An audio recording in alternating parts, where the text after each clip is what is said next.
Well, the battle for reproductive rights of Hoosiers continues with just weeks until Senate Bill 1 becomes law. Things are heating up as college students return to campus, health professionals fight for access to contraceptives, and abortion providers challenge the abortion ban in court. Clayton Baumgarth has the story. Will come to order. The chair recognizes. Last month, state lawmakers met in special session to pass a near-total abortion ban. Indiana became the first state in the country to pass new legislation regarding abortions following the overturning of Roe v. Wade. The new law, which takes effect on September 15th, allows for a few exceptions. Abortions are permitted in the cases of rape and incest before 10 weeks post-fertilization, to protect the life and physical health of the pregnant woman, and if a fetus is diagnosed with a lethal anomaly. It's a new reality for college students who are on summer break when lawmakers passed the ban.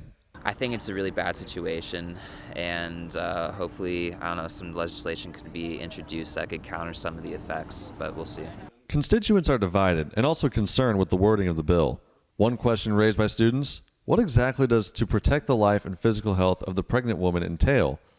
And where does the line between the church and the state begin and end? I just think that there's a lot of gray area. Also, I think that we need to keep religion out of government. I think that's kind of the issue here. I think it's more of a philosophical and religiously answered question that life might begin at conception, and we need to keep that out of the government because not everyone believes the same thing. Indiana University student government has taken steps to support students.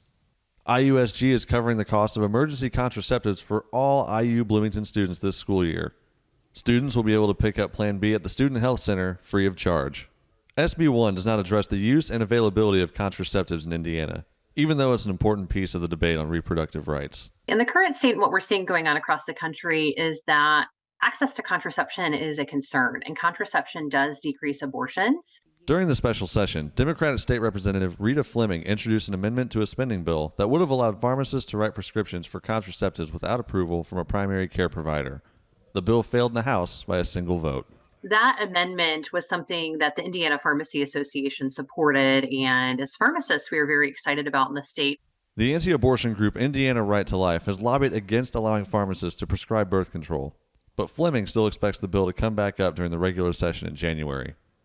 For Veronica Vernon, the amendment would have helped close a coverage gap that's prevalent throughout the state. We have a significant number of what are called contraceptive deserts. These are locations in the state where it is challenging for women to get access to contraception, or there's no access to contraception. Whether that's contraception they can get from a pharmacy, like a pill, or a patch that can be placed on the body, or other forms. Most recently, Indiana abortion providers have followed a lawsuit against SB-1, claiming that the law violates the Indiana Constitution. The law will limit abortions to hospitals and surgical centers owned by hospitals. It bans abortion clinics.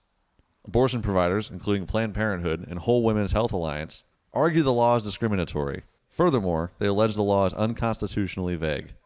ACLU of Indiana is helping lead the lawsuit. In a statement, legal director Ken Falk says implicit in this right is the right for a woman to make medical decisions regarding her own reproductive health.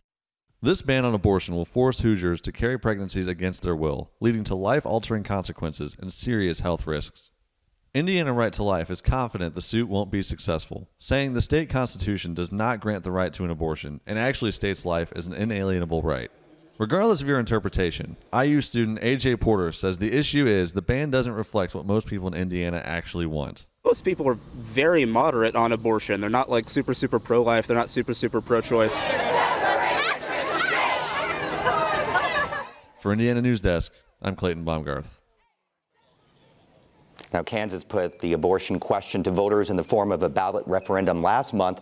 Indiana Republicans dismissed efforts by Democrats to add a public question on the November ballot.